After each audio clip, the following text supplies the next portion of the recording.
Yeah, I mean, the thing about the burnt house, the analogy is a good one.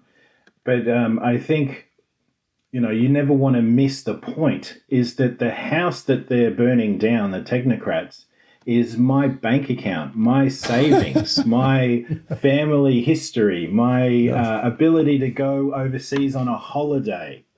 They're talking about my Right. life.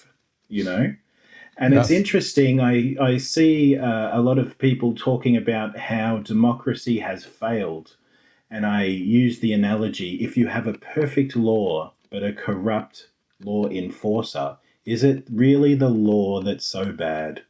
Or is it the Mm. people running it? Yeah. There's nothing wrong. And I say this to them, there is nothing wrong with democracy. It's just we need the right people in the jobs. Yes. Yes. And I would agree. It always boils down to the people who want to corrupt a system for their own benefit or for their own agenda, whatever that might be. And we've seen this historically forever. There's always been people like that around. We have to, constantly worry about how to run them out. Um, but right now, with the hegemony being seen at the United Nations level, and at the level of all the companies that the Klaus Schwab has brought into the World Economic Forum, um, there's a lot of domination going on right now. It's really, I mean, it's really big this time. It's also ironic. I should mention this, just kind of in passing. The Trilateral Commission back in the 1970s represented the most powerful movers and shakers in the world at the time. North America, Japan, and Europe, political leaders, economic leaders, big mucky mucks, big lawyer firms, big media companies. They were the powers to be at that time.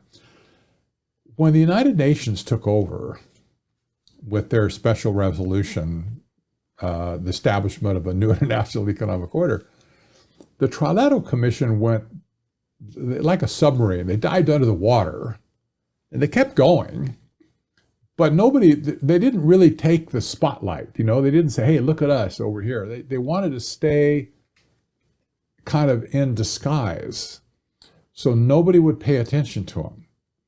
And these people have operated, no matter what left or right government is in place in any given country, they never cared. They just went on about their business and they got their agenda done while everybody else was fighting up here over Democrats, Republicans, left, right, whatever the argument might have been. They were doing their own business out of sight, unseen. So they wanted to stay out of it. And if anybody brought that up, well, there's the Trilateral Commission or the Council on Foreign Relations. People, oh, that's a conspiracy theory. You can't prove that. That means nothing, that sort of thing. This was what we dealt with for 40 years, for Pete's sake. Oh, it's a conspiracy theory. Now at the end of this, especially with COVID coming out, I look at COVID as being the coup d'etat for technocracy, the global coup d'etat. I don't think it's done, but I think it started it. It was a shot heard around the world. We're going to see more in the future.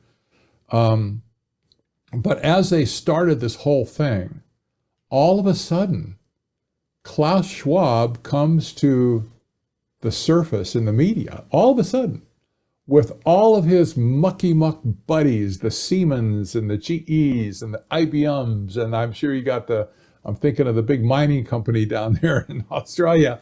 They're all coming to the surface now, and they are back kind of framing the whole narrative, right? They've kind of taken it away from the United Nations now and said, you guys are still, we're good. We're with you. We're still members of you, and we're doing everything we can with you for the sustainable development goals, et cetera.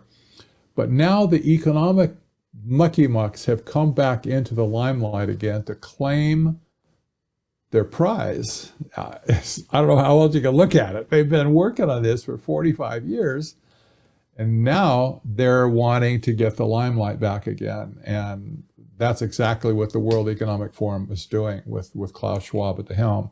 It's a frightfully disturbing organization, as you probably know.